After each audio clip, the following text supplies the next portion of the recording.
శ్రీనివాస్ గారు మొట్టమొదట నేను పెనుబెల్లిలో పనిచేసేటప్పుడు అక్కడ ప్రథమ నియామకం కారాలపాడులో జాయిన్ అయిన మొదలు అక్కడ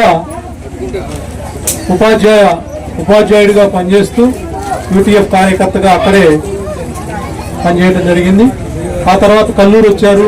నేను కూడా తర్వాత కల్లూరు వచ్చినటువంటి సందర్భంలో అక్కడి నుంచి రిటైర్ అయిన తర్వాత కూడా ఆయన గారితో సంబంధాలు కొనసాగుతూ ఉన్నాయి.